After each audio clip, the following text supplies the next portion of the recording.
Hello lovely people, my name is Emma and today I'm doing a recommendations video focusing on short books. So we're coming up to the end of the year and a lot of people are probably freaking out over their GoodReads challenge and the various numbers that they tried to set for books to read this year. So I thought I'd share with you 10 good short books that are quite quick and easy to read. I think my cutoff is roughly between 150 to 200 pages on this. I can't quite remember exactly what I decided officially counted as a short book, and they're in no particular order. So the first one I want to talk about is All My Friends Are Superheroes by Andrew Kaufman. This is an absolutely adorable short book that made waves probably a good decade ago now when it first came out, but was very popular at the time. Andrew Kaufman is quite a nice collection of short books in general, so if you do like this one, I'd recommend you go check out some of his backlist. All My Friends Are Superheroes, as the name suggests, is the story of a guy who lives in a world where everybody has superpowers but he doesn't. But these superpowers aren't super dramatic things, they're more just like little quirks and traits that have been kind of dialed up to 11.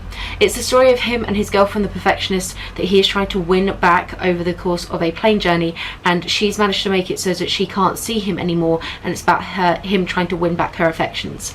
My favourite thing about this book though are the tiny little vignettes of profiles of the various other superheroes that live in this world, and they are absolutely adorable, and it's really good fun to think about if you were a superhero and you had one of your traits just amplified, what one would it be? Another absolute little gem of a book is Sulfuric Acid by Amelia Nothbaum. This is a translated fiction, it's translated from the French, and this is essentially a more modern take on the kind of story of like 1984. It's set in a world where audiences have tired of traditional TV and reality TV shows, so instead we introduce the first TV-based death camp called Concentration, and it's the story of the people who are in this camp itself. It's very short, obviously, that's why it's in this video, and it is harrowing and intense and beautiful in equal measure, and I would really recommend it. I really want to go and read more Amelia Nothbaum in general. I hear, again, her back catalogue is fantastic, and again, they are all quite short, so easy to get through. And next year I want to read more translated fiction anyway, so she's definitely going to be on the list. Then we go back in time a bit to read Flatland, a romance of many dimensions by technically a square, but actually written by Edwin A. Abbott. This is from the Victorian era, and it tells the tale of a square, and it is talking about the idea of 2 dimensions and 3 dimensions. What's really fun about this is, as well as being kind of a mathematical story, so if you are the kind of person who enjoys a little bit of non-fiction, this might appeal. It's actually interwoven with a lot of Victorian ideals and lots of Victorian kind of cultural and social belief systems, such as, at the time it was very popular, it's called phrenology, and it's basically the idea that the shape of your skull and your outward appearance informs your inward kind of soul and temperament. So it was believed that you could measure the heads of murderers and find indentations that would prove that they would always go on to being a murderer. So this book has all sorts of discussions about the perfect square and the idea of the right angles being an indication of good breeding and good health, and all sorts of very fun things about that. Really entertaining and interesting, and like I said, it's under 100 pages, and if you can, get your handle on an illustrated copy because they're fantastic. There was also, for a period of time on YouTube, a animated version of this, and it was like a reading of Flatland with it all animated. If I can find it, I'll link it down below. I haven't seen it around in years, but that was also really cool and a good way of like consuming this. Gonna go for an author in general now here, and that is H.G. Wells. H.G. Wells has been a firm fixture of my channel this year. I have read 4 of his books, which are all here, all in their beautiful Penguin English Library editions.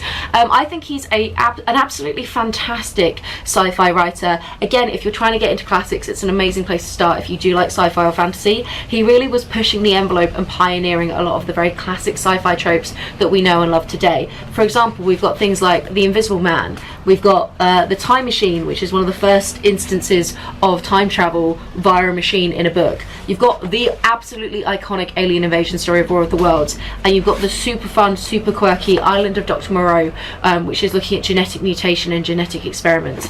Absolutely fantastic. I love his writing so much.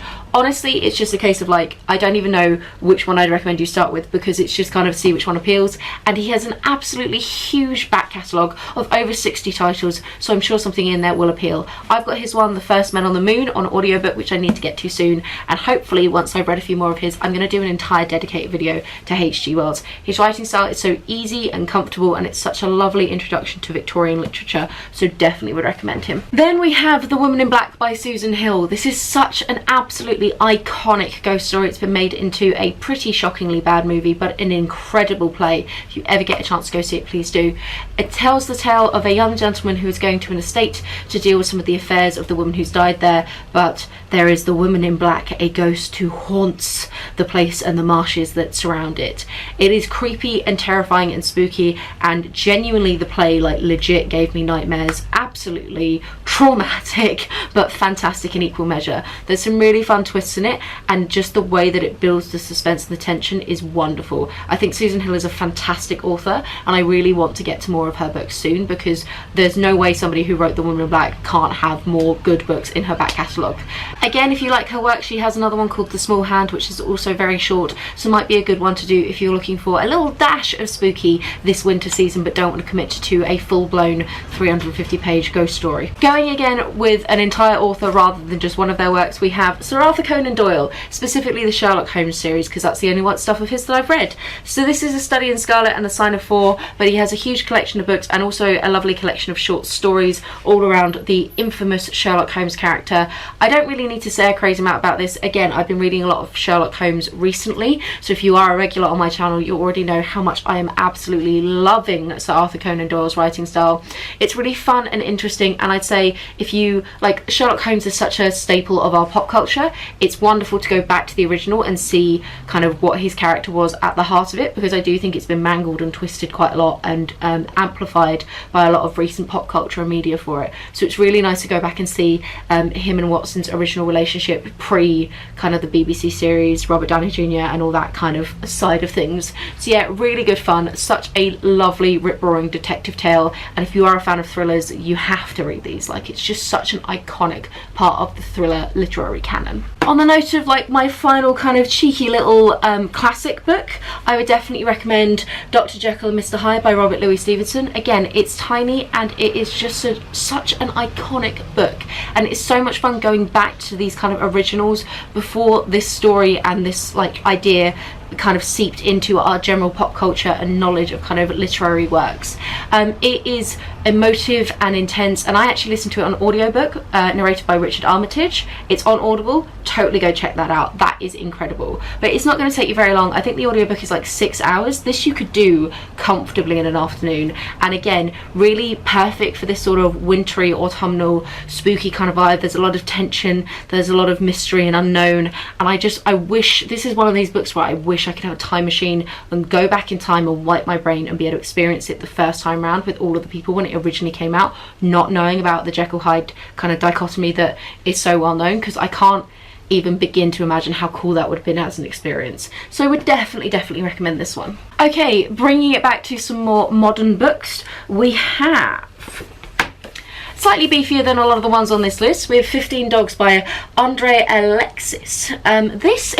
This was a quirky one and very good fun. I read it semi-recently, and it's basically two gods are having an argument about like what it means to have life satisfaction and whether consciousness is important for it. So they give 15 dogs like human consciousness and like that self-awareness, and then it just becomes about how they deal with that and what those implications are. And it's kind of got a bit of a Lord of the Flies-esque vibe to it. At one point they try and create like a commune, and it doesn't really work, and it just sort of follows what these dogs do and how they deal with their doggishness and then their humanness, and in doing so explores like both of those ideas. It's weird and fun and quirky, and I honestly, it's one of those books where you get to the end and you're like, I don't quite know what happened, but I'm pleased I was along for the ride. And again, it is very short, so if you are interested in more experimental fiction and don't really know where to start with some of these very like quirky books out there, I think this could be a good one for introducing something that is really playing around with the narrative form and with what we expect from story arcs. It's really interesting. I have two more books to talk about now. I've got The Suicide Shop, and I can't remember who wrote it because I'm useless, so it's gonna go here.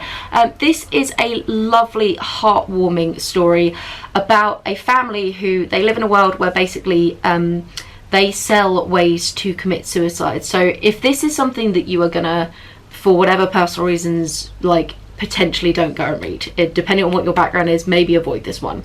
It is heartwarming in its own right, because they have a son who is essentially the black sheep of the family, in the sense that he is lovely and perky and friendly and super like, life is wonderful, don't kill yourself, stay with us, and he basically takes it upon himself to sabotage the various ways that they want to try and like help people commit suicide. And it's just a really fun, weird mix of like really, really dark humor and bleakness, and then this like ray of sunshine, and kind of looking at what life means and what is important in it. I think it's set in some kind of dystopian future to justify why people would want to kill themselves with this regularity, to kind of give it a bit more of a framework, but it is a little bit of suspend your own belief system, and it naturally is talking about a lot of very intense things at points, so just be aware of that, protect yourself. But if that is something that you are okay reading, it does it in a very light way, for lack of a better word, light but respectful way, I think. And it was a really fun reading experience, and it's one that has stuck with me. I really need to find my copy or buy another copy. I don't know where it's gone in the multiple moves I've had since I read it, because I read it like probably coming up to a decade ago now, but it has really, really stuck with me. And then the final one is one that I read far more recently, and that is Mem by Bethany C. Clark, I'm pretty sure. This is a novella. It might be one of the longest on this list, and it is set in a world where we have the ability to remove negative memories, and in doing so they will then have a physical representation of you in that time, kind of frozen in that moment, to relive it over and over again as it's taken out of your head. However, one of these memories, one of the original memories first ever taken, starts to gain her own consciousness and forms her own identity and like memories of her own, and starts to become like a real person independent to her originator. It's a really interesting look at what does it mean to be a person, what do we require, and what do our memories give us, and whether it is worth taking our memories or not. There isn't an overabundance of plot, it really is playing around with more of a thought experiment idea, but I found it absolutely fascinating and heartbreaking in equal measure. I included it in a recent recommendations video about fiction books that deal with memory, personhood and the self. One of my most niche on this channel. I'll link that down below if you do want to go check it out. I talk about this book in a bit more detail and a bit more coherently, but yes, so that is one that I would really recommend. And again, it's a novella. I listened to it on audiobook. I think it was all of about 6 hours, and it was some of the best, like one of the best 6 hours ever. So that's pretty much it from me, a collection of short books for you to give a go. So yeah, have you read any of these before? Do you have any other short book recommendations? And actually, do you have any translated fiction recommendations? Like I said, I want to read more of them next year, so I'm trying to compile a bit of a list to help guide my reading. So if you do have any ideas, please do chuck them in the comments down below. I definitely want to check out more of Amelia Northam. I think 15 Dogs might have been translated as well. So yes, do chuck them down below. Anyway, that is it from me. Have a wonderful reading week, and I will chat to you soon. Bye!